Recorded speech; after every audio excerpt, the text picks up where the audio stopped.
Greetings, Andy here again, and we've arrived at day 21 of my advent calendar countdown of favourite new releases of 2024, and on day 21 of course it is number 4, and today we have Nick Cave and the Bad Seeds and their album Wild God, which came out in September, one of a batch of brilliant albums in September.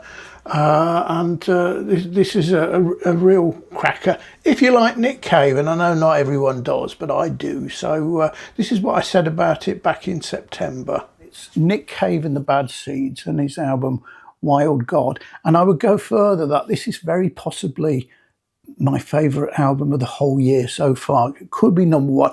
I've only listened to it 2 or 3 times. All of these 2 or 3 times, so slightly first impression, and obviously to decide what the year end number 1 is, I've got to wait to the year end, and I need to listen to all the contenders a lot more. This is another very nice, hard, thick card. It's not a gatefold, this one. 10 tracks on it, single LP, 5 on each side, While I'm on the sleeve, it's like so hard. It took me ages to get the bloody record out, and now I can't put the sleeve back in it again. So every time I get it out, I'm looking at Nick, and there's some lyrics on there as well. So what can I say? As I say, it's absolutely superb. Cave's voice is really, really strong. It's I made myself some notes here and I can't remember. Strong, clear and emotive is what hit me when I was listening to this. The Bad Seeds are absolutely superb, really on top of the game.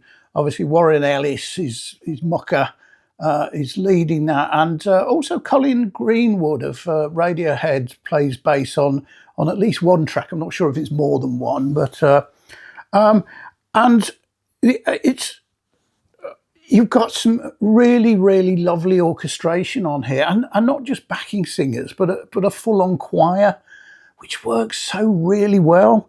It's really effective, and the album just grips you. It grips you from the very beginning and doesn't let go until the end. It's really, really powerful, both in terms of the lyrics, the music, and his voice. And obviously there's a lot about grief in here.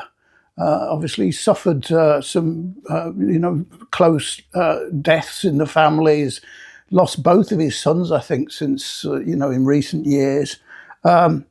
But despite that, all these songs are full of hope. It is not remotely melancholy. So just to, on one track, there's which one is it? The 4th track on side 1 is called Joy, and he sings on there. Again, I've written this down. I woke up this morning with the blues all around my head. I felt like someone in my family was dead. Obviously he's singing that. I can't sing.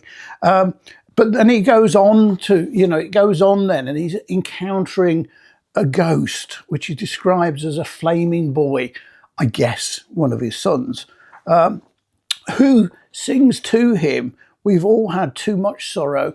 Now is the time of joy." And that's really what it's sort of all about. It's about, getting on with life, really. The penultimate track is called Oh Wow, bracket, how wonderful she is. And this is a really delightful love song to an old girlfriend called Anita Lane, and apparently she died in 2021. But again, it's not remotely maudlin, and there's a recorded of her voice recounting a time they were together, and it really makes you smile. It's a happy, sad song. Now, as usual, it's jointly produced by, or I should say self-produced really, by Cave and Ellis. But they've got Dave Friedman in to do the mixing and the engineering of it. Now, Dave Fridman is the long-time producer of the Flaming Lips and also Mercury Rev, and you know, managing those sort of slightly eccentric bands, and that he is really a master at being able to create some order out of the chaos of those recordings. It's a truly exceptional album. As I say, there's 10 tracks, and it's a very nice, clear, transparent.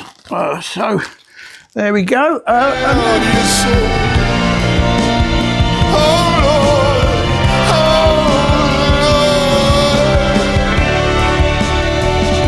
Children in the heavens,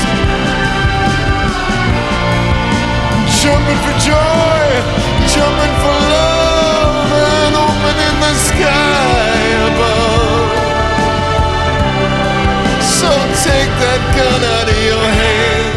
So there we go. That was my number 4, Nick Cave and the Bad Seeds and Wild God. Come back tomorrow, please, and we will be introducing my number 3. So thanks for watching. Cheers.